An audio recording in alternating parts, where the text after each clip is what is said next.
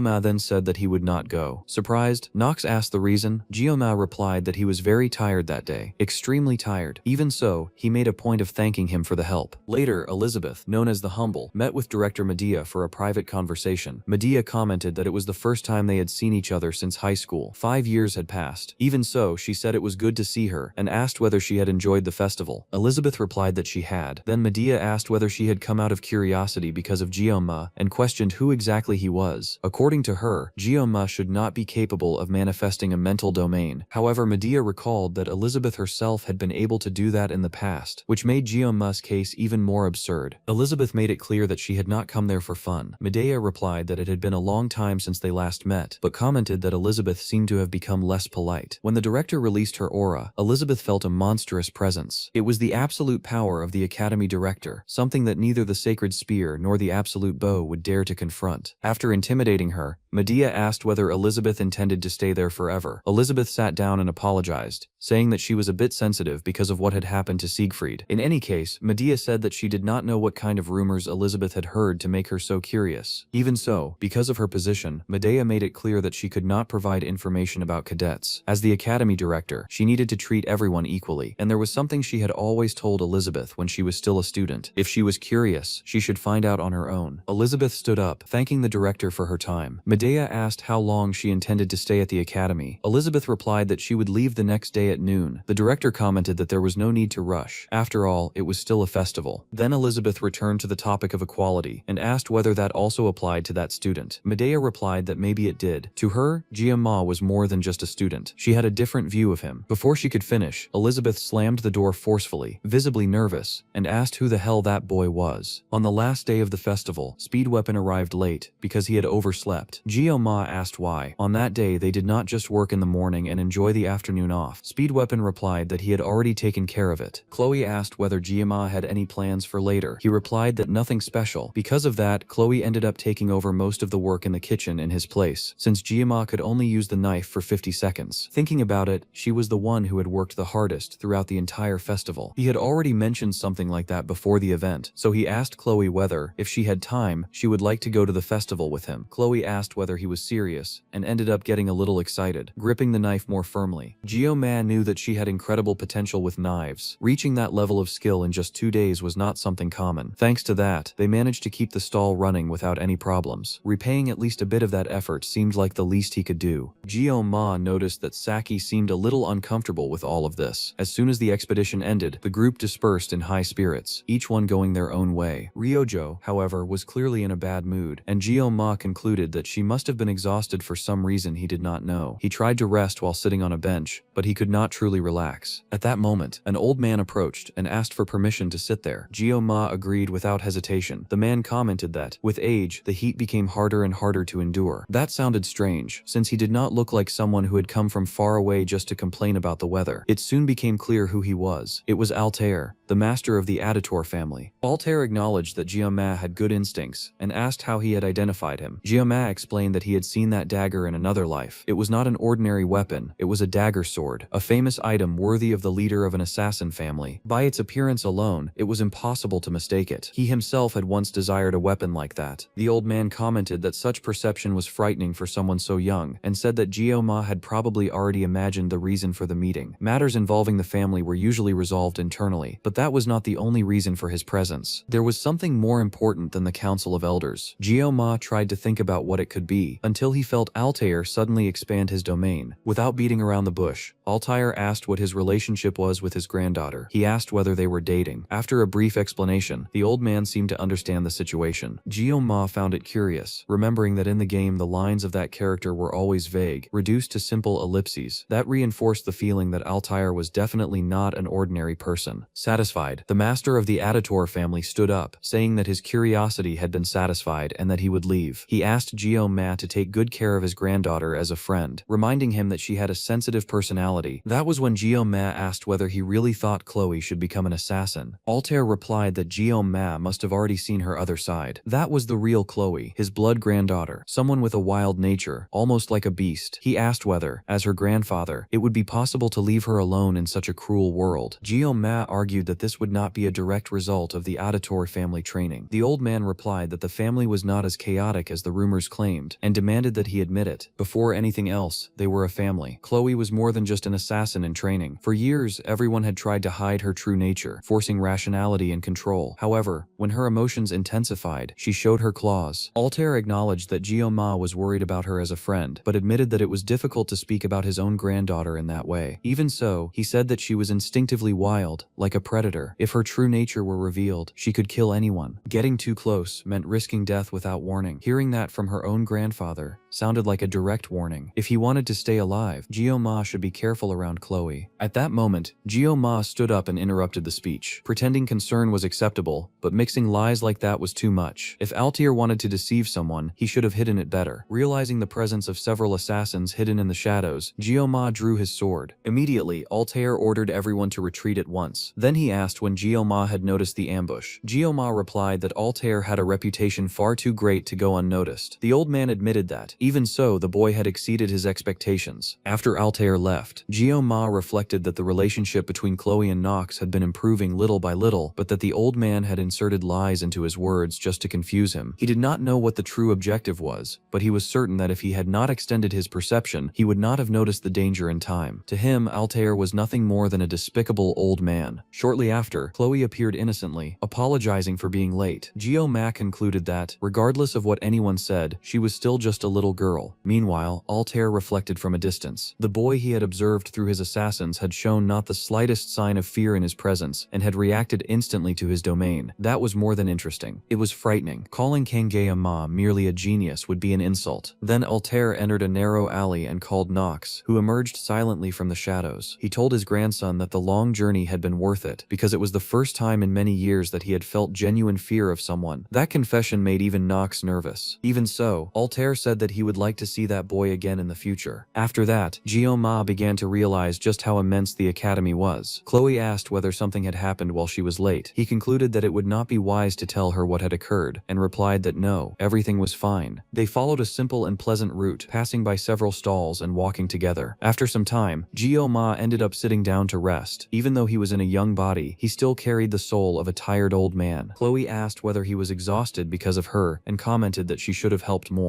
since she was still clumsy with the knife. Gyo-ma reflected that, in truth, he had barely used the knife at all. Chloe was the one who had taken on most of the work in the kitchen, while he had even gone out to the training field during working hours. Without her, the stall would not have functioned properly. Thinking about that, he ruffled her hair, and said that she had done a great job. Chloe turned completely red and looked as if she were about to say something important. The atmosphere became strange, as if there were a silent exchange between the two, until suddenly Speed Weapon appeared, accompanied by the rest of the club. Naturally, Chloe did not like the interruption at all. Gyo-ma asked whether everyone was not supposed to enjoy their time on their own. Speed Weapon replied that it had not been him who sent a message calling everyone to meet. Gyo-ma was confused. He had not done that. The only person capable of something like that was Saki, who had clearly hacked his phone. Later, everyone gathered to watch the main attraction of the night, which impressed practically everyone. Gyo-ma, however, decided to sit on a more distant bench, since he did not like crowds. He thought that next time, he would prefer to enjoy a festival in a calmer way. Even with everyone together, he felt that there was a certain distance between them. He had the impression that Chloe wanted to say something, but at that moment she seemed too distracted and excited. Her childhood had not been easy, and she had never been able to have fun like a real child. Because of that, he thought she deserved to enjoy that moment without worries. That was when Gyo-ma realized that he was surrounded by couples, and concluded that he had chosen the wrong place. That game had always had romance as one of its focuses. In his past life, he had never had time to think about that kind of thing, experiencing everything only through the character. At first, he used to get nervous around girls, but now he no longer really understood the meaning of all that. In just 3 months at the academy, too many things had happened, many of them capable of costing him his life. Once again, there was no room for feelings, and lately that pressure only seemed to be increasing, as if everything were at its limit. At that moment, the exhausted Saki sat down beside him, commenting that she hated crowds. Gyo-ma knew that Saki was one of the main heroines, and had even used her character in the game, but even so, he could not understand what was really going on in her mind. Even so, he trusted her intelligence and believed that there must have been a reason for her hacking his phone and sending those messages. Noticing his gaze, Saki asked why he was staring at her like that. Gyo-ma also realized that she seemed nervous. Saki commented that he was very slow, and then Gyo-ma moved closer, grabbed her by the shoulders, and tried to understand whether something serious was going on. For her to have done all that, something must have happened. At that instant, Saki turned extremely red, too red to be ignored. Saki pushed him away and said that he was squeezing her shoulder too hard. That was a lie. Then she said that he was still completely clueless and that it was nothing like what he was thinking. Gyo-ma then asked why she had pushed him like that. Saki asked whether he had gotten angry. When she turned red again, Gyo-ma commented that, if that were the case, then why she had asked why he thought she was so strange. Thinking it over, the two of them were completely alone there. Saki had not even eaten the chocolate she was holding. Because of that, Gyo-ma asked a question. He himself was surprised to say it out loud, but he asked whether she liked someone. Hearing that, Saki was completely taken aback, not knowing how to react. Gyo-ma remembered his past life, back when he was playing the dating sim segment for Saki, and, as expected, she liked the protagonist. It was a dating sim after all. Because of that, he asked her if she happened to like Leon, but she was disappointed and said she still held out hope. Right then, Gyo-ma found it strange. He was certain he remembered it correctly. His memory couldn't be wrong. Something had changed. So he asked if it was Speed Weapon, but she just flew into a rage and beat him over the head. Later, Gyo-ma rubbed his head, wondering how an archer could have such a heavy hand. At least he noticed that a few things had leveled up in the system. His martial aptitude had reached level 6, likely due to the eternal jade he received from Mansour. His synchronization rate had also increased after that dream, and was now at 24.7%. He didn't know if this synchronization would end up saving his life, or just make everything worse. Still, it seemed certain that it had a direct link to the sword god's protection. It was already late, the sky had darkened, and the festival was coming to an end. Gyo-ma was alone, far away from everyone else. In that world, magic and monsters existed freely, but deep down, it wasn't all that different from Earth. He didn't exactly miss his past life, because the only human relationship he truly had was with his master, but that only happened because he knew how to wield a sword to some extent. Once he was no longer useful, he was discarded. At the time, he was young and and grew furious without understanding why. It was only after traveling through the 8 provinces to become the best swordsman in the country that he understood the truth. More important than mastering techniques was learning how to deal with variables. There was no better school than a real combat filled with tension. There was no better teacher than life itself. It was then that he realized this academy, and that man thought the same way. Everything was put into practice. Suddenly, Gio Mei noticed something moving in the darkness. He sensed a small amount of magical power and figured another villain might have infiltrated the academy. Wasting no time, he drew his knife and activated the sword god's protection. The effect was much better than he expected. Everything around him appeared as a massive hologram, resembling the architectural blueprint of the area. Thus, he managed to spot a shadow approaching from behind and hit the person squarely with a blow to the pit of their stomach. It was a disguised instructor. Even while struggling to breathe, she said she had come to make a deal. Gio Ma already knew exactly who she was. Ever since the Buffalo Dungeon, he had noticed this woman watching him. She then revealed her name, Choi Sale, and explained that she was undercover at the academy, pretending to be an instructor. Next, she begged him to spare her life. Gio Ma asked how many villains were hiding in the academy. Choi Sale replied that they constantly changed their appearance even while keeping the same identity, so even she didn't know for sure how many there were. As he listened, he realized she was giving up all the information he wanted just to survive. What truly surprised him was discovering that some villains knew it was he who had defeated Akori, even after the Sword Emperor had ordered absolute silence on the matter. So he asked why they were blaming Leon for her death. Choi Sale replied that she didn't know. Instantly, Gio Ma raised his knife, and she fell into a panic, swearing she was telling the truth. She then told him that there was a man called the Professor, and that practically everything among the villains went through his hands. She was just a low-ranking grunt by comparison. As she spoke, she thought that this boy was even crazier than she had imagined. Even if she managed to go back, she would probably end up dead. Gio Ma concluded that she probably wasn't lying, so he asked if she wanted to stay alive. Choi Sale banged her head against the ground repeatedly, begging to survive. He replied that he had 2 demands. The first was to know everything about this so-called professor. As he spoke, he pressed the knife against her neck once more. Choi Sale explained that the professor was a subordinate to a demon, and that, other than that, she knew practically nothing. She also revealed that his name was Quarn. Hearing that, Gio Ma was surprised. Quarn was the commander of the 2nd Demonic Legion. Now that Lycan had been sealed, he was the one commanding the entire demonic army. In other words, a direct subordinate of that demon was undercover inside the academy. She also mentioned that none of the other villains knew the professor's true identity. Because of this, his reputation among them was terrible. As he analyzed Choi Sale, Gio Ma realized she had lost her standing within the organization. Only a tiny remnant of magical power remained in her body. She seemed to rely exclusively on magic because her physical skills were horrendous. She posed no threat whatsoever. Everything indicated that she really had come to negotiate. Even so, Gio Ma commented that choice was still a huge risk. After all, his life had already been put in danger multiple times because of the villains. This could barely be called a deal. Choi Sale tried to shift all the blame onto the demon that had died, but he pressed the knife against her neck again and ordered her to hand everything over. In exchange, he would let her live. Confused, she asked what he was talking about. Then Gio Ma made a cut, but it wasn't on her neck. He struck something hidden inside her body. When a villain made a contract with a Legion commander demon, 2 seals were created, forming the 2 halves of the subordinate demon's symbol. The commander carried the seal responsible for transmitting magical power, while the villain received the reception seal. Since Akori had died, that seal was nothing more than a useless receptor inside Choi Sale's body. Gio Ma knew this because he had used that system in the past. Besides transmitting power, the reception seal also contained the villain's life force, functioning like a collar. Choi Sale's desperate reaction confirmed he was right. She was completely terrified. Gio Ma then told her that, from that day on, she would be working for him. Later, he reflected that Choi Sale was exactly the type of person who would do anything to survive. As an informant, she wouldn't be a bad choice. He could give her a proper lesson later, but for now, this was enough. Right then, Saki sent a message asking where he was. Gio Ma simply replied that he had gone to the restroom and was already on his way back. She wanted to continue the conversation, but before she could send another message, the fireworks display began. Everyone was enchanted by the spectacle. After all, that festival represented hope for a lot of people. Saki asked if he could see the fireworks, and he replied that he couldn't. It was a lie. He could see everything perfectly. So she said that, to make up for it, he would have to buy her ice cream. When classes returned to normal, nobody seemed very enthusiastic, especially Speed Weapon. Saki was sleeping on her desk, while Chloe watched a fly buzzing around the classroom. Speed Weapon complained that those exams had too much content and that the academy was completely ignoring the students' human rights. Saki told him to shut up. He told her to go sleep in a bed, but she snapped back that she would sleep wherever she wanted. Next, Speed Weapon commented that they still needed to memorize all the material, and Saki replied that she already knew everything that would be on the test. He then promised that, this time, he would surpass her. At that exact moment, the fly landed right on Speed Weapon's face, and Chloe slapped it away. Only after afterward did she realize what she had done, immediately apologizing. Shortly after, all the students received a message from the academy announcing changes to the first semester's final practical exam. Due to unforeseen circumstances, the test had been altered. It would now be an assault on an external dungeon in a team competition format. The exam would take place in the academy's special pavilion, and each group would consist of one second-year student and two first-year students, chosen at random. The details of the mission would only be revealed on the day of the exam. Speed Weapon was indignant and asked how they could change the exam with only 3 days left.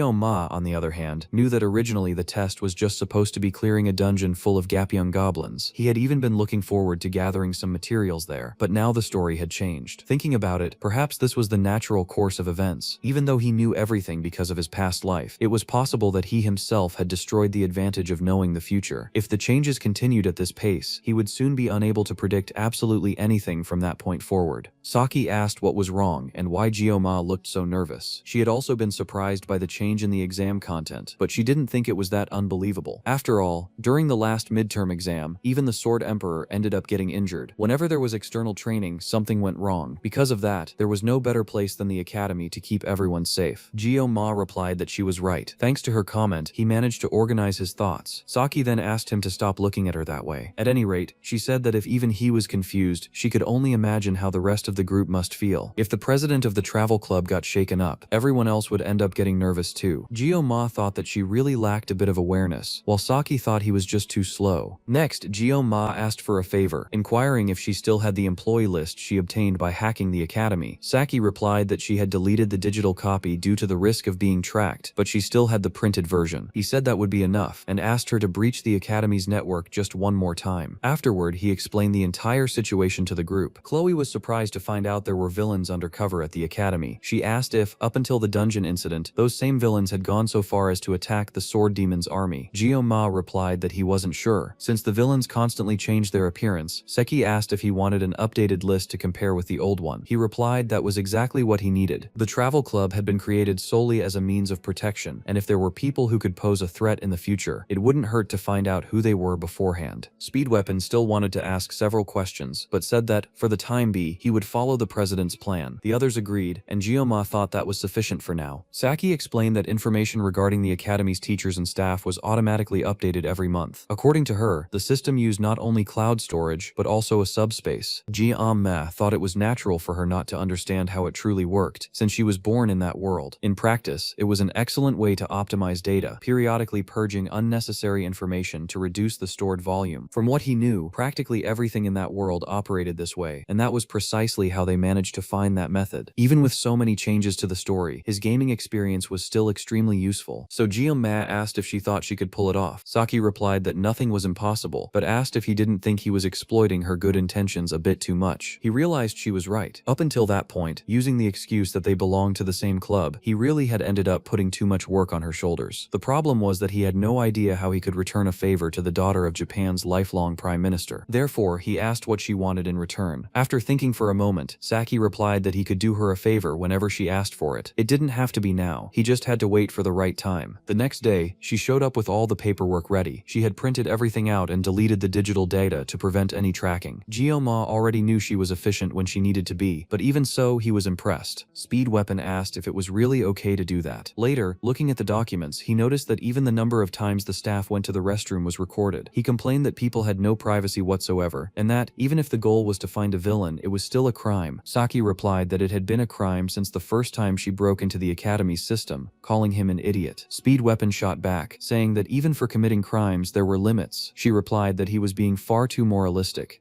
Ma interrupted the argument, stating that in fact, the more information they had, the better, even if it seemed completely useless. He also assured them that as soon as they finished the investigation, all those papers would be shredded. The members began to carefully analyze each document, and the tasks were divided quite efficiently. Chloe was an experienced assassin. Saki was the type of person who shaped the means according to the objective, and for both of them the line between between right and wrong was rather blurry. Sanhana, on the other hand, remained a complete mystery to Jiao Ma. The only person who seemed to maintain a shred of a moral compass was Speed Weapon. After organizing everything, Jiao Ma explained that there was about a week left before the start of the break. During the final exam period, the travel club would mobilize to find the villain undercover at the academy. Next, he asked if anyone still had any questions. Sanhana mentioned that she had overheard part of the conversation before entering the room and asked where that information had come from. Speed Weapon replied that he had also wanted to ask that question since the day before, but it ended up slipping his mind. Saki replied in a playful tone that the information had come from someone willing to do anything for the club president. Jiao Ma thought to himself that she had hit the exact sore spot he wanted to avoid. He couldn't reveal that he had made a secret deal with Choi Sel, let alone explain that they were investigating Leon. That would only create more misunderstandings and force him to give explanations he couldn't provide. Furthermore, if Chloe found out the truth, Choi Sel, who no longer possessed magical power, would end up in grave danger. Therefore, he merely replied that he couldn't reveal the informant's identity just yet, but assured them it was a reliable source. He said that when the right time came, he would tell the group everything. Nobody pressed the matter. Only Sanhana kept looking at him with a certain degree of suspicion. Jiao Ma thought that it truly was impossible to know what was going on in her head. At the same time, he couldn't shake the feeling that she strongly reminded him of someone else. He just couldn't figure out who. The hair was the same color. The round glasses were also similar. It was an eerily familiar feeling. Without dragging the matter out, Jiao Ma announced the official start of the travel club's first meeting. After a long time analyzing documents, Chloe handed him a bottle of water. She seemed a bit disheartened, while Speed Weapon and Saki discussed another report they had found. Noticing the mood, Jiao Ma told Chloe not to worry so much. He explained that Saki and Speed Weapon were the types who naturally enjoyed that kind of work, whereas she possessed skills that neither of them had. Both in the dungeon and during the festival, she had been indispensable. Upon hearing that, Chloe became completely flustered. She commented, rather awkwardly, that she wished she had been placed in the same group as him for the exam. At that moment, the information regarding the exam teams finally arrived. Jiao Ma was placed in the same group as Sanhana and Rachel, who would be the team leader. Shortly after, Rachel sent a message saying that they had ended up being grouped together again. Reading that, Jiao Ma couldn't hide a slight hint of disappointment. Chloe, without realizing it, commented that he would have to go with with that blonde girl. Speed Weapon replied that, at least, it was someone familiar. Besides, Sanhana was also part of the team, so it was unlikely anything would go wrong. And in any case, worrying about the boss would be completely useless. Sanhana replied that she would make sure to keep a close eye on him to ensure he didn't get distracted during the exam. Meanwhile, Saki shared that she had been placed on the team of Aereo from the second-year hang class. The group leader would be Leon. As soon as he heard that name, Jiao Ma went completely silent. The rest of the group didn't say another word either. After a few seconds, he merely commented that they could wrap up the meeting for today. Later, Saki and Sanhana were left alone in the room, just before one of them was about to leave. After everyone else had left, Saki called out to Sanhana and asked why her name appeared on the academy's employee list. She wanted to know who she really was and what she was hiding. She explained that Sanhana had always been far too calm. She never said or did anything by accident, and never tried to force her own opinion. It had always seemed very strange. Because of that, she asked if she shouldn't be calling her Professor Sanhana. Sanhana just let out a chuckle and asked if Saki wasn't exaggerating. She said that jumping to conclusions didn't suit her, but Saki persisted. The document recorded that Sanhana was supposed to be on an international trip. That information was automatically updated by the subspace system and couldn't be subjected to external interference. Furthermore, access to the system was an authority exclusive to the Academy's director. For a moment, Saki even wondered if the director herself might be involved in something. Sanhana replied calmly that making mistakes was only human. After all, Saki wasn't a machine. She commented that she didn't know how it was in Japan, but in Korea there were many people with the same name. Perhaps she was just jumping to conclusions because she had seen that document right after the meeting and was still wound up. Since the misunderstanding was cleared up, she said she would be leaving. As she watched Sanhana walk away, Saki thought that she had let something slip through the cracks. Before leaving, Sanhana decided to offer a piece of advice anyway. Speaking as someone older, she said that dense men like Jiao Ma never understood a girl's feelings unless she expressed them clearly. She then smiled and said she was rooting for her. Saki was left completely speechless, having no idea where that had come from. By 5:40 a.m., Jiao Ma was already awake. He didn't care all that much about the changes to the exam, but he couldn't stop thinking about the fact that his team leader would be none other than Rachel. He already had too many problems to deal with, and now he had to handle the stress of being grouped up again with the most difficult person in the entire academy. Since he knew the game, he was well aware that Rachel's advances had nothing to do with love. Her goal had always been to find someone to secure a strong bloodline. The funny thing was, in the dating sim, she even possessed the old maid attribute, which further boosted her charm and made her the hardest character to capture. Her original target had always been Leon. plan. In the end, Gyo-ma just hoped that everything would go smoothly. At that moment, his phone rang. It was Saki. She asked if she had woken him up, but he replied that he had already been up for a while. Saki commented that she could never sleep in very late either. He found the call so early in the morning strange and asked if something had happened. Saki responded by asking if he thought she only called when there was a problem. Thinking about it, Gyo-ma realized she was right. Whenever there were important matters, she preferred to talk over a call instead of sending messages. Even so, this call was unexpected. Then Saki revealed that she just wanted to wish him good luck on the exam. Gyo-ma thanked her, wished her good luck as well, and the two hung up. The sun was just beginning to rise when Gyo-ma finished getting ready and arrived at the testing site. From the outside, the building looked like just any other ordinary academy structure, but the moment he stepped inside, he noticed the atmosphere was completely different. This was the academy's special pavilion. The founder, Balor Waquim, had created this space by recreating the 20 years he spent surviving in Garena. It was practically a miniature version of the demonic world, complete with its own ecosystem, rocks, plants, and even weeds transplanted directly from there. The only advantage was that there were no magical beasts in this environment. They said the objective was to provide combat situations as close to reality as possible, but Gyo-ma still found the idea of taking an exam in a place like this bizarre. As soon as he arrived, Rachel rushed toward him and practically threw herself onto him. Out of reflex, Gyo-ma's hand instantly went to his knife. An exceptionally enthusiastic Rachel commented that his bad boy scent was even stronger than last time. According to her, that was precisely his charm, and it was no wonder so many girls were interested in him. Ignoring her comment entirely, Gyo-ma felt a wave of relief when he noticed Sanhana was already there. She was carrying a Class B weapon. It was simply a crowbar. Seeing that, Gyo-ma asked if that really was her weapon, and thought to himself that they were completely screwed. Unbothered, Sanhana greeted Rachel formally, and said she looked forward to working well under her leadership. Rachel replied full of confidence that of course she would be an excellent leader. Observing the scene, Gyo-ma concluded that Sanhana was frighteningly good at dealing with people. Shortly after, one of the instructors stepped up to the top of the staircase and called for everyone's attention to explain the exam rules. He informed them that the first-year final exam would be held in the special pavilion and would take place in a team competition format. However, the concept of the competition would be different from what everyone imagined. The goal was simple. Each team had to enter through the portal and reach a specific checkpoint within 1 hour. The groups that arrived within the time limit would advance to the next stage. Those who failed would be eliminated. Hearing this, many students commented that it sounded easy. All they had to do was run. But Gyo-ma knew that if it were just a race, it would never be considered a final exam. The instructor continued explaining that while there were no magical beasts inside the pavilion, the entire environment faithfully replicated the demonic realm of Garena. Furthermore, this space did not have any intervention or protection from the subspace barrier. For this reason, the first-year students in particular needed to be extremely careful. Even so, several students were confused. If there were no monsters, why the need for so much caution? Some even figured the problem might be the difficulty of breathing in that environment. The instructor called for silence and clarified the situation. Since everyone would be armed and they were still young and inexperienced, fatal accidents could occur. Therefore, throughout the final exam, the use of weapons was strictly prohibited. Hearing that, Gyo-ma realized it would be a race against time inside an artificial Garena. Compared to the midterm exam, this method seemed much fairer. Still, he had no idea how the evaluation would be carried out in an environment without subspace intervention. The instructor then explained that each team would have an assigned instructor. This person would serve both to evaluate the student's performance and to prevent serious accidents from happening. If any group wished to forfeit in the middle of the test, they just had to inform their assigned instructor. With that, the briefing came to an end. Right after, each instructor was assigned to a team. When it was the turn of the group consisting of Gyo-ma, Rachel, and Sanhana, the designated person in charge was none other than Choi Sale. The moment she saw Gyo-ma, she nearly panicked. Noticing the strange reaction, Rachel asked if she knew Gyo-ma and commented that the instructor looked as if she were feeling sick. Trying to maintain her act, Choi Sale replied that she didn't know him personally, but practically all the instructors had heard of his performance. She then introduced herself as Instructor Kim, responsible for accompanying their team during the exam. Inside, however, she was desperate. She couldn't believe she had been assigned to monitor that lunatic, and on top of that, that other crazy girl. Even after losing the demonic seal, she still had to carry out her mission. While she tried to maintain her composure, Rachel commented that the instructor was very pretty, but that she would feel embarrassed if she kept staring like that. Seizing the opportunity, Choi Sale shot back, saying that Rachel looked like a potato. Rachel replied immediately, saying that just because the instructor had a huge chest didn't mean she was pretty, calling her egg yolk hair. The two began arguing right then and there in front of everyone, as if it were the most normal thing in the world for a student to pick a fight with an instructor. In the end, Choi Sale ended the argument by saying Rachel had better stop with the antics. After all, besides being the instructor responsible for preventing accidents, she would be the one giving the team seen their final grade. Gyo-ma said they could leave now, since the exam had already begun. However, Rachel commented that she didn't like the instructor. Curiously, a short time later, she was practically dying in that place, complaining that she really disliked her. The group was at Gate 1 of the artificial Garena, known as the Wasteland Desert. Rachel asked what kind of instructor walked in front instead of staying behind to observe the students. Choi Sale replied that while they were outside, she seemed quite restless, but now that magical power was flowing through the entire area, she could no longer concentrate. Meanwhile, Gyo-ma thought that this environment was definitely not ordinary. According to the information Choi Sol had gathered, right after they entered the portal, the first gate had already been opened. For some reason, he seemed to be completely fine. Rachel, on the other hand, was exhausted, probably because she was highly sensitive to magical power. In contrast, Choi Sol seemed full of energy, perhaps due to having a very high affinity with this type of power. For a moment, Gyo-ma thought this might be some kind of conspiracy, but there was nothing truly suspicious going on. Furthermore, he still carried the demonic seal, so he believed she wouldn't try anything against him. Then he asked if Sanhana was okay. She replied that the place was a bit tiring, but still bearable. She then commented that he seemed perfectly fine. Gyo-ma replied that his skin was tingling in a strange way, but he was also handling it easily. She asked if it was just a tingle to him. At that moment, he realized that Sanhana didn't seem to have much affinity with magical power either. Even though she was a member of the club, Gyo-ma was still very suspicious of her. According to Choi Sel's information, infiltrated villains had managed to advance much further than anyone imagined. Judging by Sanhana's reaction, it didn't seem like she was faking it, but since he didn't have his knife, he decided it was best to just keep observing for now. After that, Gyo-ma asked Rachel how long it had been since they entered the first gate, but she hadn't been paying attention. Sanhana then answered that it had been 25 minutes. He figured they wouldn't have much time left, realizing that only 35 minutes of the exam remained. Even so, the two girls were already in terrible condition, barely able to orient themselves and only wasting time. He didn't want to be disqualified before even fighting, especially since he didn't even know what the reward for this exam would be. If he at least had his knife, he could expand his sensory range and detect the surrounding magical power. Since Choi Sel had all the weapons, he thought of another alternative. Since he possessed the demonic seal, maybe he could use Choi Sel as a sort of magical power bloodhound. A short time later, that was exactly what was happening. Choi Sel really looked like a puppy sniffing out the direction of the magical energy. Meanwhile, Rachel finally managed to walk normally again, using her own strength to crush the magical pressure surrounding her. Gyo-ma thought that was a good sign. It seemed she was finally adapting. The instructor commented that it was impressive. She said that in an environment like that, everything was different, and that even Sanhana seemed to be improving. Then she asked what Gyo-ma's secret was for being so well. He simply replied that even he didn't know. Taking advantage of the conversation, Choi Sale approached discreetly and whispered that she was sensing a strong concentration of magical power coming from the northwest. If they walked in that direction for about 10 minutes, they would reach the first checkpoint. Gyo-ma praised her work, and Choi Sale replied all excitedly that she really felt like a sniffing puppy. Thanks to that, the group was finally making great progress. As he walked, Gyo-ma was also curious to know how the other groups were doing. 32 minutes after the start of the exam, Leon's group was advancing at a good pace. Leon warned that they were already close to the first checkpoint and could speed up a bit more. However, Ario asked for a moment to rest because she could no longer keep up with the pace. Saki tried to cheer her up, saying they were almost there and just needed to hold on a little longer. But Ario began coughing uncontrollably, completely exhausted. So Saki asked Leon to wait a moment because it was too difficult for Ario to continue at that pace. Leon's response was simply to ask, "So what?" Saki was furious and said he was being completely clueless and an asshole. Leon replied that he wasn't ignoring anyone, but as the leader of the group, he had responsibilities. He said she could interpret his actions however she wanted, but he had no intention of carrying members who couldn't trust him or follow his decisions. Then, he commented that he wasn't familiar with the relaxed atmosphere of the travel club Saki belonged to, and said she shouldn't expect him to act like her little friend Gyo-ma. Saki asked what Gyo-ma had to do with any of this. Leon simply replied that he would never be as considerate as him. Sensing the heavy tension, Ario apologized for being a burden to the group. The instructor accompanying that team commented that fighting is how people build intimacy, adding that the pressure on a leader really was immense, so everyone could make a little extra effort. Meanwhile, Saki couldn't stop thinking about how Gyo-ma was doing. At the same time, Gyo-ma asked the instructor why they hadn't run into any other students yet. Rachel commented that what she really wanted was to find someone to beat up. Choi Sale explained that it worked the same way as the training on the survival island. Each group started at a different point, and the subspace only functioned up to the entrance. Then Gyo-ma asked if the checkpoint was the same for everyone. After all, if they were all heading to the same place, they should have encountered another group by now. The instructor replied that she wouldn't be surprised if several participants had already given up along the way. Rachel complained that she wanted an exam where she could just pick fights with the other students. Gyo-ma thought to himself that their own group would have been been eliminated by now if it weren't for Choi Sale. He then asked how it worked for those who forfeited in the middle of the test. Choi Sale pulled a device called the Mana Call from her bag. She explained that if you pressed the red button, your location would be sent immediately to the administrative office. Jio Ma asked how the subspace didn't interfere with that technology. Choi Sale replied that he was far too curious, jokingly asking if he knew what happened to curious people where she came from. In the end, she admitted that she didn't fully understand how it worked either. She had only heard that it was an educational device developed by the Hero Association Laboratory using fragments of an artifact. The subspace bag itself had also been provided by the association. Hearing this, Jiang Mei recalled that artifacts possessed unknown powers and an impossible to calculate value. There were only 10 in the entire world, and each one was practically equivalent to the national treasure of Korea. Furthermore, it was illegal for a single country to have exclusive possession of an artifact, which was why the Hero Association managed all of them to maintain the balance among nations. He wondered if they would really distribute versions like that to mere students, but concluded it probably wasn't something all that powerful. Choi Seol immediately shot back, telling him not to even think about keeping it, because if he lost the equipment, he would have to pay for it out of his own pocket. Jio Ma found it funny to hear such a human complaint coming from a supposed villain. Choi Sel then smiled and reassured him that as long as she was there, nothing bad would happen. At that moment, Rachel finally spotted the first checkpoint. Choi Sel celebrated, saying she told them they wouldn't get lost. The instructor recorded the group's time, 48 minutes and 24 seconds to clear the first gate. She explained that once the second gate began, the timer would reset for another hour. Shortly after, everyone stood before the second gate. It was literally a door standing in the middle of nowhere. Choi Sel approached Jaeum Ma and whispered that this was also her first time seeing something like this. She admitted she was a bit lost, but she was certain this wasn't an ordinary checkpoint. It wasn't just a door. The sheer amount of magical power radiating from it was so intense that it seemed to distort space itself. Hearing that, Jaeum Ma realized he truly had no idea how impressive this place was. Rachel looked at the door and commented that there was absolutely nothing behind it. She found it very strange and asked if they were just supposed to open it and walk in. The instructor replied that she had already explained this, calling Jio Ma egg yolk in the process. As soon as someone crossed the door, it would start the timer for the second gate. Wasting no time, Rachel said she would open the door herself then, since she was the group leader. Despite being a bit scared, she thought there was no reason for things to go wrong. However, the instant she opened the door, she plunged down a cliff. Luckily, Sanhana managed to catch her before she fell. After catching her breath, Rachel complained that she had almost died. Choi Sale replied that it was also her first time there, so she didn't know exactly how everything worked. Even so, she confirmed that this really was the second gate and informed them that the timer was already running. The second gate of the artificial Garena was known as the Abyss Bridge. All the magical power scattered across the Garena seemed to originate from the murky water flowing beneath that massive bridge. Observing the place, Jio Ma finally understood why they hadn't run into any other groups along the way. Officially, the instructors were there to ensure safety and evaluate the students. In practice, however, the very structure of the exam was designed to make any participant think about quitting before even moving forward. It was a test built to force students to risk their own lives if they couldn't find the right answer. Meanwhile, Leon's group was already crossing the bridge. Saki noticed that he didn't even hesitate and simply pressed forward. The instructor accompanying them grew curious, wondering if Leon possessed some ability to detect magical power. At the same time, another group was already completely broken. Its members could barely stand. It was the team led by Abel von Nibelung, which had reached the second gate but was in no condition to continue. Not wanting to put his teammates in any more danger, Abel, as the leader, officially requested to forfeit the exam. The instructor paused the timer and recorded yet another eliminated team. In the main lobby, Speed Weapon was also in terrible shape. He kept saying he felt like he was going to die while throwing up all the pizza he had eaten for breakfast. Let's be honest, having pizza for breakfast didn't really help much either. That was when Chloe approached him, calling him Smoke. He asked if her group had also been eliminated already. Chloe replied that they had simply exceeded the time limit for the first checkpoint. Speed Weapon commented that this was still impressive because his group had been eliminated simply for walking in circles. Afterward, Chloe commented that Jio Ma and Saki hadn't left the exam yet and wondered if something might have happened to them. Speed Weapon told her not to worry about the boss. The one who really worried him was Saki because she was in Leon's group. He remarked that Leon was a prodigy who seemed to have appeared out of nowhere. His appearance, the way he acted, and how he treated people were flawless, like a completely blank sheet of paper. However, any sheet of paper ends up stained when it comes into contact with ink. Depending on the color, that could be a good or a bad thing. Even so, Speed Weapon believed they were doing well. He then suggested that since they had been eliminated early, they could help with the villain hunt and collaborate on the plan they had agreed upon. Chloe replied that Smoke was becoming more and more like Jio Mei. He just found himself wondering why she always got his name wrong. Meanwhile,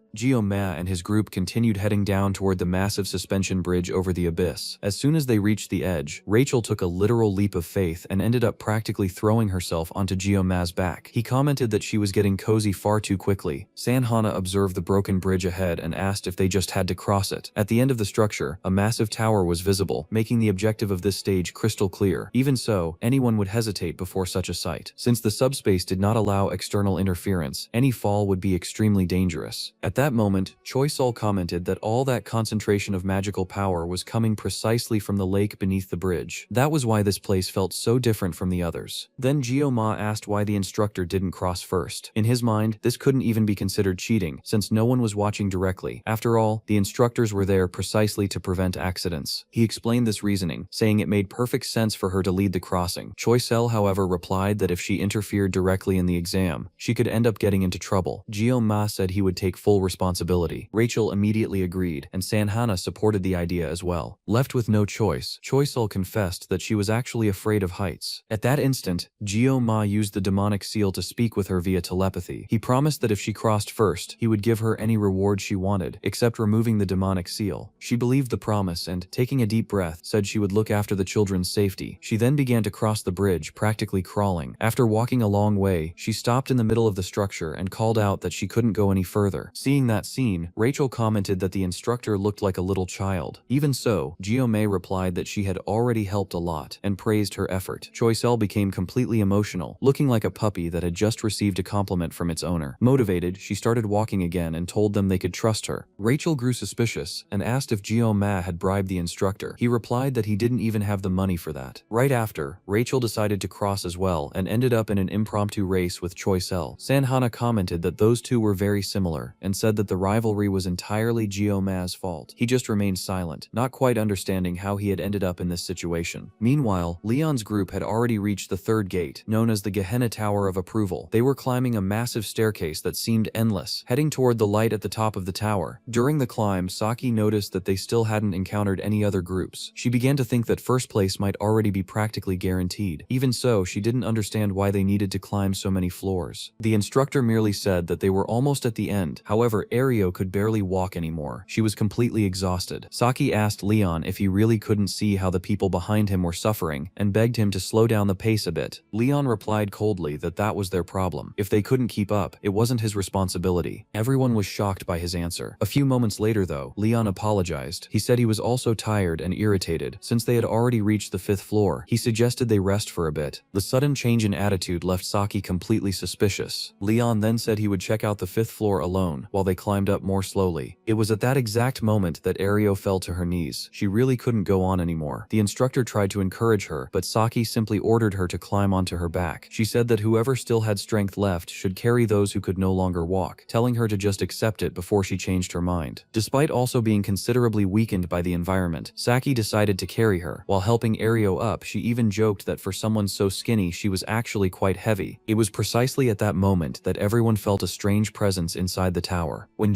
Ma and his group finally managed to enter the structure, he had the same feeling. He thought perhaps his senses were sharper because of the environment, or maybe it was just his imagination. This time, the instructor herself took the lead of the group, exactly as she was supposed to do. As they advanced up the massive staircase, Ma observed the entire structure and thought that this place looked as if it had been ripped straight out of the magic tower. Whoever had built it was certainly no ordinary person. Shortly after, he noticed footprints on the stairs. Even though they hadn't run into anyone during the entire exam, some group had clearly already passed through here. Then, his foot stepped on something. It was blood. In that very instant, a scream echoed from the upper floors. Without a second thought, Ma dashed up the stairs. Up there, Saki was collapsed on the floor. Her vision was already starting to fail after being struck by a poisoned blade. Meanwhile, Leon was facing the instructor, Paul, who revealed himself to be, in fact, an infiltrated villain. Seeing that, Saki finally understood that he really was an enemy. Leon almost landed a punch on Paul, destroying part of the staircase wall with the sheer force of the blow. The fake instructor praised the power expected of a hero candidate. However, before Leon could continue his attack, he ended up being pierced by the claws of Ario, who also revealed herself to be an infiltrated villain. She commented that Paul still seemed too inexperienced to handle the power of Lord Permush. Paul apologized, calling her Lady Ario. She replied that it was fine and said he had fulfilled the mission very well. She then looked down at Leon and commented that so this was the heavily discussed hero. In her opinion, he didn't even look strong enough to serve as a vessel. Paul replied that even so, Leon had managed to get this far without any equipment, facing an environment extremely similar to the demon world. He also remarked that Akori apparently wasn't compatible with the body he had received, and that if the Sword Emperor really was involved in this, then the rumors were probably true. Irio responded that perhaps her expectations had been too high. Even so, she said there was no better vessel than Leon. If Master Permish could adapt the possession, everything would go well. The new master would certainly be very pleased. At that moment, she noticed that Saki was still awake, but Saki didn't want to die like that. Her entire life had been empty, always trapped in the same tedious routine. She had grown up in a cold, joyless family environment. She had never found fun or excitement in anything. She hadn't even entered the academy because she dreamed of being a heroine. In reality, she just needed a justification to die, but she didn't want this to be her end. Ario asked if her acting had been convincing. She confessed she had been worried about being discovered, but Saki ended up causing trouble on her own, which made her job much easier. Unable to comprehend, Saki asked why she was doing all this. Ario replied that it was simple. She had been deeply disappointed in Saki, even without knowing her well. For a long time, she believed the two of them were alike. She saw in Saki's eyes the same boredom and the same expression of someone who had already lost interest in everything the world had to offer. She thought she was one of them. In fact, she had intended to take her to Master Permush once the mission was over. As she said this, Ario slowly twisted the dagger driven into Saki's chest and asked if it had been worth it. Did she really want to carry someone else on her back? Had she suddenly awakened a sudden love for humanity? She said she really was disappointed in Saki. Since she didn't have time to listen to any explanations, she decided to leave her there to die. At least, after so much talking, she wouldn't die completely alone. Slumped on the floor, Saki realized something. Only at that very moment had she found a true reason to keep living. It was then that, amidst the light of the staircase, she saw Gyo-ma appearing. With what little strength she had left, she begged for help. Noticing his arrival, Ario asked if he had brought company along. In that instant, Choisel finally understood what was happening. Leon had been attacked, and so had Saki. At least the two of them were still breathing. Ario looked at Choisel and commented that it had been a long time since they last met. She asked if she also intended to take the opportunity to make a contract with Permush, since her old lord had died. Then, she stated that a traitor like her didn't need a new master. On the inside, Choisel was furious. In her mind, the real traitor was Ario, who had switched sides at the very first opportunity. Right after, Ario looked at Gyo-ma and asked if he was the sashimi swordsman. She told him he had better stay quiet. She admitted it was impressive that he had defeated Iron Leg, but stated that in this situation, he needed to understand his own place. As she said this, she stepped on Leon's head. She pointed at the fallen hero, and commented that if even the hero candidate was in that state, a mere human like Gyo-ma could absolutely do nothing. Then she made a proposal to Choi Sail. She said she needed to kill that boy and would speak directly with Master Permush. Since Choi Sail was holding all the weapons, she just had to hand them over or finish him off once and for all. It was at that exact moment that Gyo-ma made just a small gesture with his hand. Understanding what he meant, Choi Sail looked back at everything they had been through until then. Without hesitation, she drew Gyo-ma's sword and handed it to him as if she were serving her true master. The instant Gyo-ma wielded his blade, the protection of the sword god manifested once again. At that moment, every enemy present would die. That was a promise. Wasting no time, Paul launched a massive barrage of boulders against him, saying he would take care of Gyo-ma. Ario only asked him not to kill Choi Sail. However, Gyo-ma simply cut through all the boulders before they could even reach him. Paul admitted it was extremely difficult to even scratch that boy. He said he had already defeated many opponents using that power, and would do the same now. After all, that place was overflowing with mana. He could cast as many spells as he wanted without ever running out of energy. He also mentioned it had been a great decision to follow Ario and make a contract with Permush. Immediately after, he fired countless boulders enveloped in flames, streaking across the sky like actual comets. One of them almost hit Choi Sail, who was shocked to realize that Paul now controlled two different elements. While searching for Gyo-ma, Paul continued to unleash a literal meteor shower. Mocking him, he asked if he was afraid to face the powers of Akori and Permush at the same time. He said a mere human needed to learn his place. But before he could even finish his sentence, a slash appeared across his waist. Confused, Paul looked around. He had no idea where that strike had come from. The stones around him began to crumble away, and he imagined that the massive piled-up blocks of rock were serving as a hiding place for Gyo-ma. Then another slash struck the exact same spot. Furious, Paul unleashed even more fire and rocks, destroying the floor, the walls, and even part of the tower's ceiling. He said he didn't care even if the entire structure collapsed. Even so, Another slash. Once again, in the exact same spot. It was then that Paul realized something. Gyo-ma could have slit his throat right from the start, but he was choosing to strike the exact same spot where Paul had wounded Leon. In that instant, he understood. That damn human was paying him back for everything he had done. Consumed by rage, Paul initiated his demonic transformation. His body grew rapidly, becoming covered in magma and massive stone plates. Completely out of control, he prepared a strike intended to crush Gyo-ma once and for all, but a single slash was enough. The blade tore right through Paul, shattering all his hopes and dividing the tower wall in half, as if it had sliced through space itself. Seeing that scene, Choi Sale was completely awestruck. She thought it was absolute madness and concluded that she truly could feel safe by Gyo-ma's side. Ario, on the other hand, was terrified. She looked at that boy as if she were standing before a true demon. When she realized Gyo-ma was about to kill her, she knew for certain she would die there. He was too fast. She couldn't even sense any magical power around. It was as if his very aura was repelling all the mana in the room. Left with no alternative, Ario grabbed Saki and took her hostage. She ordered Gyo-ma not to take another step, or she would end her life. He actually stopped. As Ario tried to back away, Saki told her to let go. Then, she pulled out the dagger, plunged into her own chest, and without hesitation drove it into Ario's chest. She explained that she knew very well how to act. Poison resistance was basic training for her family. A human who had turned into a demon, however, couldn't withstand that kind of toxin. She said she was a bit disappointed. A few seconds later,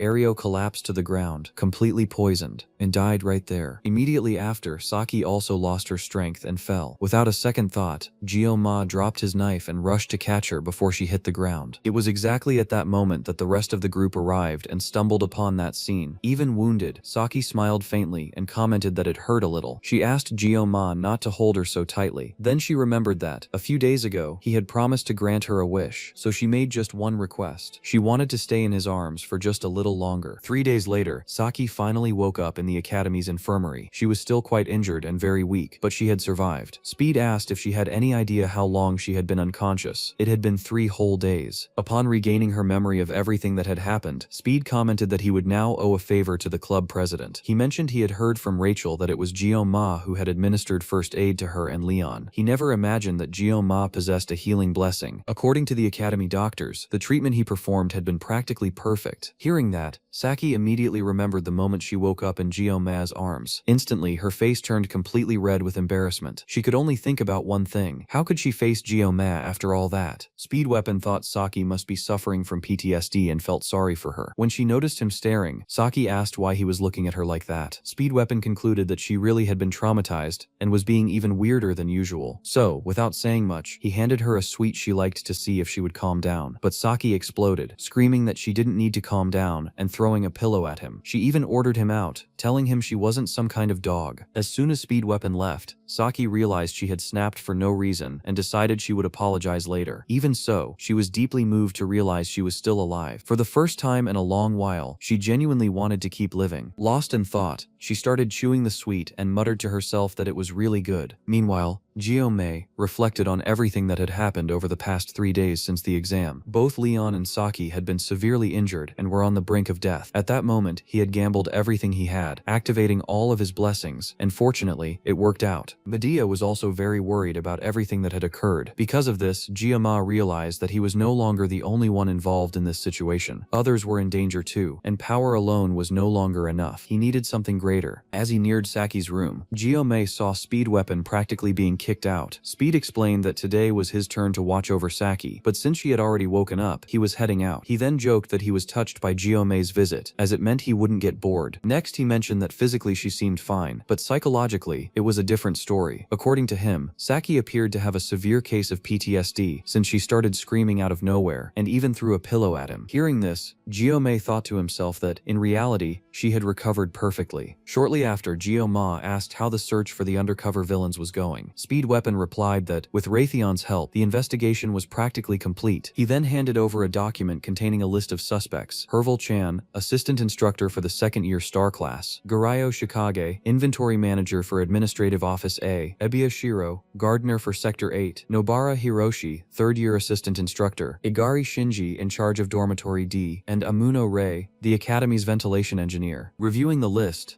Gio-ma noticed there were only 6 names and none of them were professors. Because of this, he remarked that there were surely more moles and asked if Speed Weapon was absolutely sure about those names. He confirmed he was. He then mentioned he would be free the next day and suggested they all visit Saki together, now that she was awake. Gio-ma, however, countered that Speed still didn't understand her personality. Even after all this time, Saki wouldn't want to host everyone right now. She needed some time to herself. Not quite understanding, Speed Weapon then asked what they would do the next day. Gio-ma replied that the time had come for them to act and launch a counterattack. Meanwhile, Medea, the Sword Emperor, and Altair were gathered. Medea asked if, among the elders, Clady was also involved in the conspiracy. Altair confirmed that he was the one who convinced the other elders and was also behind the appearance of the demons during the midterm exams. Siegfried added that they were still investigating his financial movements and that there were strong indications he had even hired the Undertakers. Hearing this, Medea asked if they were talking about that group of assassins. She grew so furious that the floor cracked beneath her feet. Altair explained that they had received reports of the Undertakers being spotted on Avalon Island. Siegfried tried to calm her down, but Medea snapped back that she wasn't just going to sit around drinking tea while all of this was happening. As the Academy's principal, it was her duty to keep all students safe. Despite all safety measures, an enemy had managed to infiltrate, and worse yet, someone connected to the Council of Elders. Altair replied that she wasn't the only one outraged. After all, his own granddaughter also studied at that academy. Siegfried then asked if there was already enough proof against those involved. Altair answered that they had investigated all information from the past 2 months and possessed sufficient evidence. According to him, even if they eliminated all the culprits immediately, there would be no issues. At that, Siegfried stated that the operation would take place that very night. However, before they could continue, Gio-ma burst into the room, saying he needed to discuss an urgent matter. Afterward, Medea asked what exactly was going on. Gio-ma explained everything they had uncovered due to the events during the final exams, while Speed Weapon added that this was all the information they had on the undercover villains. The others remained silent for a few moments, until Medea asked if he was truly Speed Weapon. She commented that while she already knew of the traveling group, it was her first time meeting everyone in person. She then concluded that the individuals listed were most likely half demons. Speed Weapon confirmed the suspicion, explaining that even after several investigations, both the hiring processes and the recent backgrounds of those employees showed numerous irregularities. Medea then analyzed the document, using her blessing, and stated that, from what she could verify, those people didn't even originally belong to the academy. Gio-ma immediately trusted her conclusion, since the analysis had been performed with the blessing of the poet. Shortly after, Medea asked how 2 simple cadets managed to print a restricted list of academy staff. Speed Weapon looked nervously at Gio-ma, who replied bluntly that they had hacked the academy's network. He admitted to the crime, explaining that as the club president, he was the one who gave the order, while Speed Weapon carried out the breach. He also commented that despite his friend's somewhat clumsy appearance, he was the second best student in the class, and extremely skilled with computers. He acknowledged that what they did was wrong, but explained that time was short before the break, and believed the principal would understand the situation. Medea replied that their intentions were good, and because of that, she would let it slide this time. Even so, she warned them never to repeat it. She was only letting it go because she trusted Gio-ma. If it had been any other cadets, the punishment would be immediate expulsion. Hearing this, Speed Weapon breathed a sigh of relief for having escaped. Gio-ma noticed that it really had been a huge scare for him. Still, he noted that Speed Weapon didn't mention Saki's name at any point, showing he was a trustworthy friend. Next, Siegfried commented that the whole situation had become a massive headache. He began to explain what would happen if they attacked the elders that very night, but stopped when he noticed the students were still present. Altair then told the Sword Emperor that since they were also involved, they had the right to know the truth. Siegfried agreed, and revealed that he originally intended to raid Clady's private mansion that night. He then told Gio-ma and Speed Weapon that the ones who tried to kill them and their classmates was none other than the Council of Elders, led by Clady. The plan was to catch them red-handed, using the evidence gathered during the investigation. Even so, Gio-ma knew that no matter how good the evidence was, it would be extremely difficult for Siegfried, who was not currently one of the 7 heroes, to directly face the Council of Elders, as they were one of the greatest pillars of power in the world. Siegfried explained that if they only attacked the Elders, all the undercover villains would immediately vanish from the academy. Medea agreed, adding that if that happened, the chances of finding them again would be very slim. Even so, they couldn't just let the Elders continue to act freely either. Hearing all this, Gio-ma had an idea. He concluded that they needed to gather both groups in the same place and defeat everyone all at once. Without wasting time, he pulled out his communicator and called Choi Sel. As soon as she answered, she was completely taken aback and asked what had happened. Gio-ma asked if the villains knew each other. Choi Sel replied, "Not exactly." He then told her she needed to gather all the people whose names he would provide, because they were all undercover villains. She asked how she was supposed to do that, and Gio-ma replied that he would send a template message for her to copy and send to everyone. Upon hearing the plan, Siegfried Siegfried asked if this meant the Aditor, who had the authority to condemn nobles, would raid Claddy's mansion, while he and Medea attacked the hideout where the villains would be gathered. Guillaume Ma confirmed that was exactly the plan. Siegfried admitted it could work, but Medea was still worried and asked how he intended to gather all the villains in one place. Guillaume Ma just apologized for not explaining at that moment and said they needed to act immediately, promising to provide all the details later. Altair commented that it was very much the Aditor style. First they execute, and only then do they explain. He even joked that Guillaume Ma seemed more like an Aditor than a hero. Next, Siegfried asked how many men Altair had brought. He replied that, as a precaution, he had selected only the best. Even so, Siegfried reminded him that the Council of Elders possessed their own escort knights. It was then that Guillaume Ma surprised everyone by saying he would also go to Claddy's mansion along with the Aditor. He explained that he was one of the victims involved in the case, besides being the next candidate to become one of the 7 heroes and the successor to the Sword Emperor. Everyone was in shock upon hearing that. Siegfried just smiled and commented that he had finally made that decision. Guillaume Ma showed he was completely resolved. Later, Speedweapon asked if he really intended to go. Guillaume Ma replied that he did, and asked him to wait there, as he would finish everything quickly and return. Speedweapon only asked him not to overdo it. Meanwhile, all the villains on the employee list received the same message from a private number. The message stated that the letter had begun its journey in the Maple Kingdom and circulated for a week, bringing luck to everyone who received it. Now, it had reached its final recipient and warned that massive bad luck would fall upon them at 3 in the morning if they failed to show up at the indicated location. One of the villains grew irritated and asked who the idiot was sending that message, thinking they were stupid. Another commented that it really looked like the kind of joke a teacher would play. A third replied that no teacher bossed them around. Even so, another complained that he had gotten annoyed just reading the text. One of them mentioned that he hated teachers too, but whether they liked it or not, when a teacher ordered them to do something, they ended up obeying. Shortly after, they noticed that only a few of them had arrived at the location and began asking where the others were. Shortly afterward, someone finally appeared. They figured it was a representative of the teacher responsible for the message, but they were completely mistaken. Before they could even realize what was happening, the first villain who tried to hide in the shadows was eliminated. Medea emerged before them, remarking that they were far too relaxed. She then welcomed them in the most brutal way possible, holding the severed head of the first villain. Meanwhile, on the way to Claddy's mansion, Altair commented that Guillaume Ma was an extremely peculiar young man. He said that even someone like himself couldn't quite fathom what kind of person the boy truly was. According to Altair, Guillaume Ma's eyes looked completely empty, as if his emotions, thoughts, and even his humanity had been stripped away, leaving behind nothing but a sharp blade. He then asked if Guillaume Ma knew the difference between a human being and a creature. He explained that a creature merely believes itself to be an ordinary person. Guillaume Ma asked what that had to do with him, to which Altair simply replied, warning him never to become a monster. As soon as Altair struck his cane against the ground, several assassins from the Aditor family emerged from the shadows. Among them was Nox. Guillaume Ma remembered Altair mentioning he had only brought elite members, concluding that Nox must also be extremely strong. Altair then ordered them all to punish the corrupt in the name of the Aditor family. Meanwhile, the head of the first villain rolled across the floor in front of Medea. Despite her youthful appearance, looking like someone barely in her early 20s, she was a veteran who had survived countless battles. One of the villains activated his demonic power and mocked her, saying they shouldn't be fooled by her looks, since she was just an old woman who had been off the front lines for over 40 years. Confident in the power granted by his lord, he lunged to kill her. Medea merely took a small step to the side, dodging the attack, and replied that such a thing was a matter of the past. In the next instant, she sliced the enemy in half with her threads and, without a shred of hesitation, kicked the remains of his body against the ground, crushing him completely. Among the 7 heroes, she was the only one without an official title, though she was known by another name, the Tyrant. The remaining villains fell into utter despair and began fighting with everything they had. When another tried to ambush her from behind, he was sliced in half by the Sword Emperor. The survivors grew even more terrified. Siegfried asked if she still hadn't thrown those clothes away, but Medea replied that she would never forget that era. As the villains unleashed all of their magical power, she charged forward without showing the slightest hint of fear, determined to put an end to them all quickly. At the same time, at Claddy's mansion, a staff member noticed that one of the lights was flickering. When it finally went out, he went to check on the problem, but his head rolled off before he could even touch the switch. The Aditor had already infiltrated. Guillaume Ma walked calmly along the mansion's massive carpet, as if nothing were happening around him. The guards were completely terrified at the sight of him. Altair ordered his assassins to clear the path, and within seconds, all the guards were slaughtered. Guillaume Ma didn't have to lift a single finger. He just kept walking in silence, protected by the Aditor, cutting through that absolute bloodbath without showing any emotion. As they moved through the corridors, Altair commented that despite being a confidential residence, the mansion was enormous. Gio Ma asked if he really wasn't worried, since executing an elder, even with concrete evidence, still carried an immense risk. Altair replied that it would be far worse to ignore the evidence. Furthermore, with Gio Ma, the future successor of one of the 7 heroes present in the operation, the political fallout would be significantly lessened. Shortly after, one of the assassins emerged from the shadows to report that everyone had already entered Claddy's office. When they reached the designated location, Altair found the absolute silence strange. Nox also realized something was wrong. It was Gia Ma who pushed open the large doors to the room. On the other side lay an even grander hall, completely dark and silent. One of the Aditor assassins walked toward Altair to deliver a report. Before he could utter a single word, his body simply exploded. In that exact instant, all the lights flared on. The Aditor assassins were already dead. Nox was completely shaken, but Altair ordered him to control his emotions. Even so, Gio Ma noticed that even the old leader had been affected by the scene. Right after, Claddy's henchmen appeared and mocked the situation. One of them asked if that was truly the great head of the Aditor family, the one who always told others to control their emotions. Another jeered, saying he just looked like a heartless old man. Revolted, Nox asked if they were the ones who had killed his brothers. One of the men replied that interrupting an adult conversation was highly insolent. He mentioned he had even thought about keeping one of the assassin's arms as a souvenir but decided against it because their scent was unbearable. He added that since they belonged to the same family, they could take the bodies back with them without any issue. The provocation infuriated Altair. At that moment, the elder Claudi himself appeared. He asked how Altair dared defy the villain lords and stand against such an important man. Altair shot back that no matter how much Claudi tried to justify himself, he was still a wretched soul for allying with such filth. Claudi ordered him to shut his mouth. He called Altair a mere butcher and asked how someone like him dared lecture an elder. Finally, he declared that by the time the night was over, he would personally exterminate the entire Aditor family. And Altair said that he was nothing but a demonic parasite, asking if he didn't feel the slightest bit of shame before his ancestors. The big guy ordered Claudi to stop, but Claudi retorted that the bastard had dared to mention his father's name. Even so, the leader of the villains ordered everyone to stand down and took a step forward, staring down Gio Ma. He explained that an unprecedented golden generation had emerged at the academy, but the one who surpassed everyone and finished in first place was the other vessel candidate, Kang Gio Ma. He said the boy was different, and that even the Legion commanders had taken an interest in him. The leader of the villains was convinced they would capture him effortlessly, but when Gio Ma stared right back at them, even the big guy felt the pressure. Claudi asked how a mere scholarship student dared to look at them that way, claiming that without Medea's protection, his life would end right then and there. Gio Ma, however, remained silent. The elder kept observing his every move, as did the other infiltrated villains whom Gio Ma hadn't even noticed yet. At that moment, he concluded there would be no better opportunity to settle the score. Then, Gio Ma drew his sword and said he would handle the magic while leaving the heads to his assassin friends. As everyone prepared for battle, the villains were certain they would win. However, Gio Ma activated the sword god's manifested protection. They mocked him, asking if he intended to cut through their magic with that little sashimi knife, and Gio Ma replied that yes, he absolutely would. The villains fired all their magic at once. When smoke engulfed the area, they thought Gio Ma was already dead, but one of the villains noticed someone hiding behind the smoke and tried to charge forward, only to be sliced apart by Nox and Altair. The big guy couldn't understand what had happened and yelled that the magic had missed its mark, ordering those idiots to attack again. They unleashed ice, fire, and wind, but Nox used the smoke to advance once more. He didn't even need to dodge the stone spell heading his way, because Gio Ma simply sliced the magic in half. The villains were incredulous. He had just cut through magic, something that seemed impossible. Right after that, the mage was killed by Nox. The big guy ordered everyone to attack at once, but when they asked what he was doing, he replied that he was just observing the situation. The ice and fire mages began using more and more power, thrilled to finally have the chance to unleash so much magic. Yet, they didn't hit a single thing. The fire mage had her head cut off, and shortly after, the other mage died as well. Altair called them all useless for taking their eyes off the enemy. At that moment, the stone villain tried to crush him with a gigantic club, saying that he was the one who was finished. However, both of his arms were severed by the sashimi blade, and Nox finished the job. Clady could no longer keep up with the fight. Everything had happened far too fast. The big guy then decided to dispel all the smoke using wind magic to regain visibility, but when the smoke cleared, he realized all of his allies were already dead. Meanwhile, Gio Ma kept slowly advancing, completely unstoppable. Desperate, the big guy grabbed the elder Clady by the neck and threatened to kill him if Gio Ma took another step. Gio Ma just smiled and kept walking, as if the threat meant nothing at all. That was when someone else broke into the building. It was a masked and hooded professor. He remarked that he couldn't believe everyone had died except for one, as this was outside his calculations. Even so, he commented that there was no moment more rewarding for an educator than seeing his students evolve. The big guy asked why he had only arrived now, after gathering everyone. He said that if he had appeared a bit sooner, none of this would have happened. The professor replied that blaming others for one's own weakness was pure stupidity and that they were more spoiled than the students themselves. The big guy retorted that many had died because of him, and yet he still had the nerve to show up late saying that kind of thing. The professor simply responded that they say an empty barrel makes the most noise, but he never imagined it would be this much. Infuriated, the big guy shot back that he was the one hiding behind a mask. The professor then removed his mask in front of everyone. Meanwhile, Medea was finishing off the last of the villains. He begged for mercy, saying he would do anything if they just asked what they wanted to know, but Medea blew his head off, stating she would never trust a villain. Siegfried commented that they had already wrapped things up there, but found it strange that there were only 6 enemies. At that exact moment, the entire building began to shake. Medea realized it was coming from the clan's annex. The professor merely snapped his fingers, causing everything to tremble. Then, he told his disciple that he had been far too noisy. With another snap of his fingers, the big guy's head simply exploded. That was when the professor's identity was revealed. It was Damien, and not even Guillaume himself had expected that. Damien asked if Guillaume was curious about how he had appeared there, saying he would explain so Guillaume wouldn't be so angry. He shared that he had placed a wiretap magic on Choi Sel because she was so desperately clinging to her own life that he was certain she would end up looking for Guillaume whenever she was in danger. Guillaume asked about what he had said earlier regarding the blessing. Damien replied that he didn't need to worry, as his curiosity as a scholar was genuine and everything he had told him was also the truth. Then Guillaume asked why he was doing all of this. Damien answered that it was simple. He needed a vessel. He admitted there had been a miscalculation, but there were still 2 busybodies left. As soon as he began to invoke his magic, Guillaume shouted to Nox, who managed to dodge at the very last second. Damien asked them not to resist, saying he disliked unnecessary battles. Right after, he began creating spheres of pure power capable of annihilating the assassins. Altair dodged them with great difficulty, and Damien commented that even so, he still managed to escape, as expected of an Aditor. Guillaume himself charged at the enemy, but Damien reacted in time, invoking a sphere right in front of his face. Guillaume had to use all of his speed to avoid touching that magic. Damien commented that even if he tore off their limbs, they would still serve as vessels, but if possible, he preferred to take them whole and asked for a little cooperation. He went back to firing the space-distorting spheres. Altair warned that the magic could not be cut and that it was almost impossible to get close. Guillaume explained that the technique made the air explode at a specific point, and if he tried to cut it directly, he might end up caught in the explosion. Damien asked if he already knew that magic, remarking that, as expected, Guillaume was different from the others. While he spoke, he continued launching the spheres, destroying everything around them. Guillaume noticed that Damien made a specific hand movement to activate the magic. The problem was that it was impossible to know exactly where the explosion would happen. Furthermore, his blessing was about to run out, so merely dodging would not be enough. As Altair and Nox tried to read the airflow to escape the blasts, both managed to dodge at the last possible moment. Observing this, Guillaume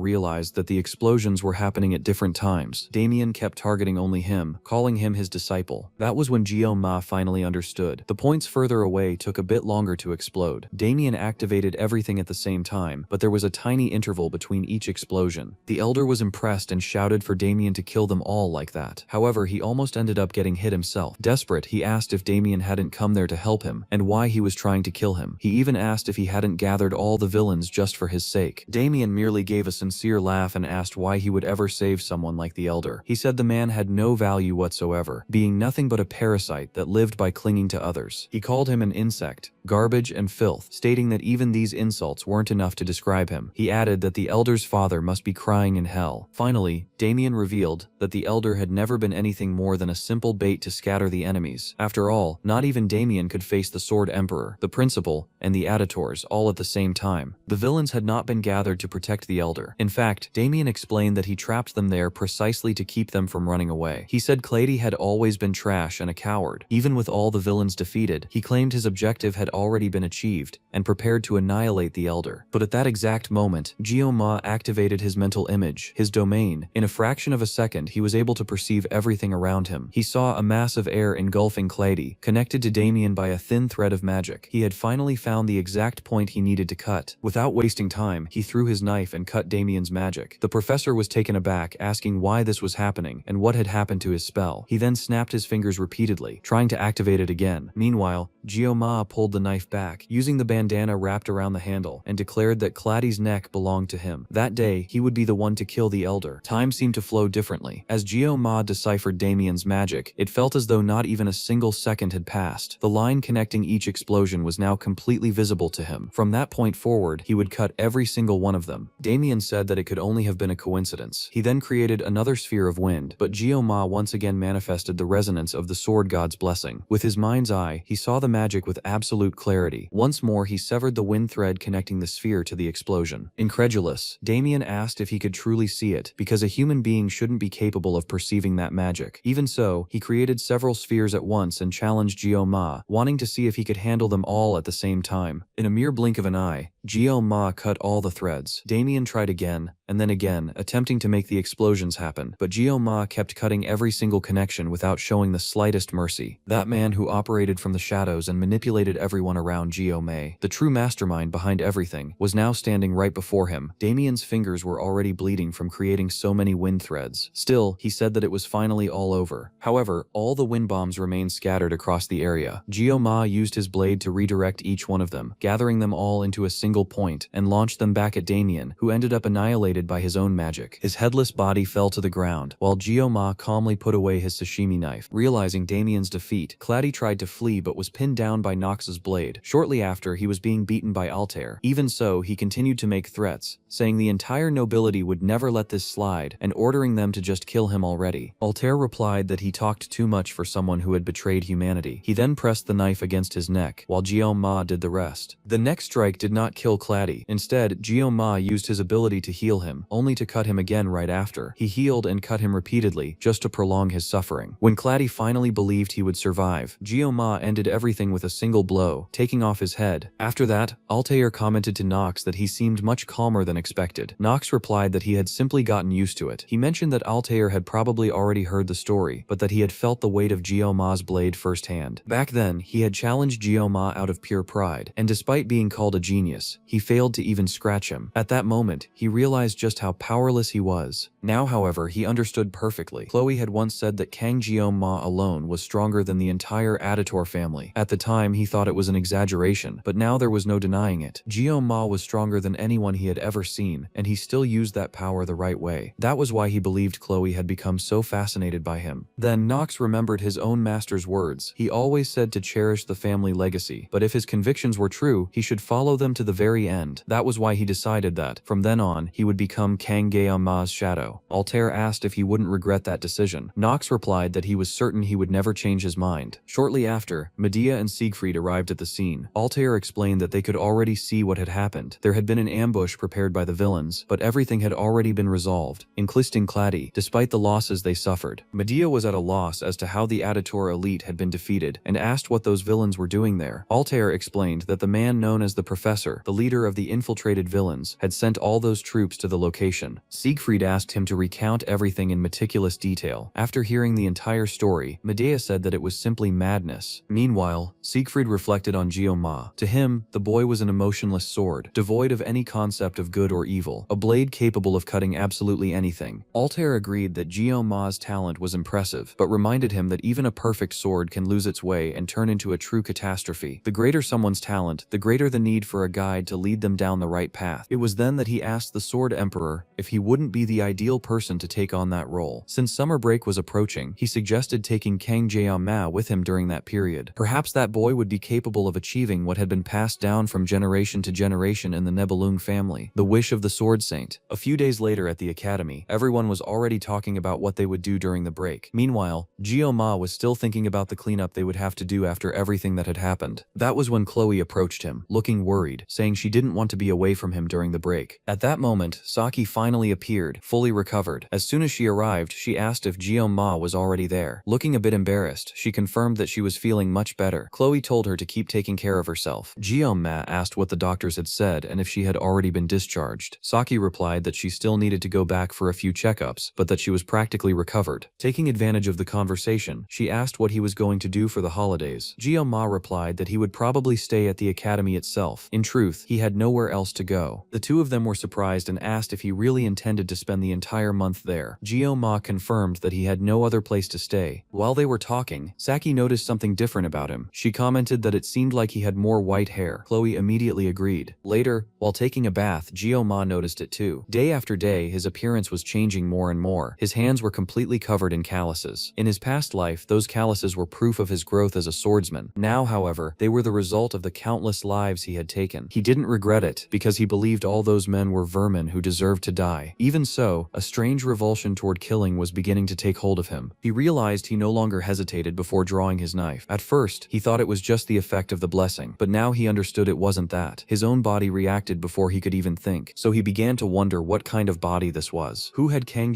Ma really been? Even the boy's parents had vanished without a trace, as if they had never existed. Lost in these thoughts, he didn't even notice when Saki caught his attention and asked if everything was alright. Ma just replied that it was nothing. Then Chloe asked if he really intended to spend the break clearing dungeons instead of going home. Right then, Saki grabbed a knife and began to imitate him, saying that he would probably spend the whole month clearing dungeons while shouting, "I will cut you down." Ma told her to stop that and asked why she carried a knife everywhere. She replied that he wasn't exactly normal either. At that instant, Ma remembered Altair's words, who used to say that monsters always think they are normal, so he asked if that was truly the case. Saki looked at Chloe and replied that, without a doubt, it was exactly like that. She added that the entire school thought Ma was extraordinary. Hearing this, he remembered what Altair had said, that he shouldn't become a monster, so he mentioned to the girls that he was thinking of taking a complete rest for a few weeks of the break. Saki even tried to say something, looking a bit shy, but ended up being interrupted when the teacher appeared, accompanied by the Sword Emperor. The instructor announced that summer break began that very day. He said he knew everyone was excited, but reminded them that they were students of the Awakens Academy and needed to maintain their dignity both inside and outside the institution, as the Academy's reputation depended on each individual's conduct. After that, he handed the floor over to the Sword Emperor. The students even thought he would give a 1-hour lecture, but Siegfried simply said that giving lectures was for senile old folks who didn't know the world. He just wanted to see how much everyone would have evolved when they returned next semester. That was all. The crowd cheered instantly and shouted that this was exactly what they expected from the principal. Finally, vacation. Chloe wished Ma a good break. When he looked toward the door, he saw that Nox was already waiting for her. Before they left, Nox said he would look forward to seeing how she would return after the break. Shortly after, Siegfried approached Ma and asked Saki to go on ahead. He then asked if he had any specific plans for the holidays. Ma replied that he only intended to keep training at the academy. Then, the Sword Emperor explained that he had already learned everything he could by training alone, and therefore invited him to spend this period at the Nibelung family home. Meanwhile, poor Saki also decided to stay at the academy. The next morning, she went to look for Ma, but he was nowhere to be found. Since she wasn't going home either, she figured he might still be asleep. As she walked, she ended up remembering that day she was in his arms and almost entered the boys' dormitory to knock on his room door. In the end, she gave up, thinking he must be tired. After all, it was only the first day of vacation. In reality, however, Ma was already on a bus. He was a bit nervous about traveling abroad for the first time. The day before, Siegfried had explained that since he had decided to inherit his legacy, it was time to start truly teaching him. It was like passing the torch, but there was an even more important reason. The Tori family had a justification to eliminate the traitor, but for the leaders of the Council of Elders, mere suspicion that Ma was to blame was enough for them to act against him. Since there would be fewer eyes watching during the break, that would be the ideal moment for them to strike. Even if the Tori family tried to keep the information from leaking, it was only a matter of time before everything came to light. Since they couldn't prevent that, the best option was to hide him in a place where no one could reach him. The Nibelung house was a family of heroes that had existed for 700 years and was the birthplace of Orion Nibelung. Its main estate was Sigurd Castle.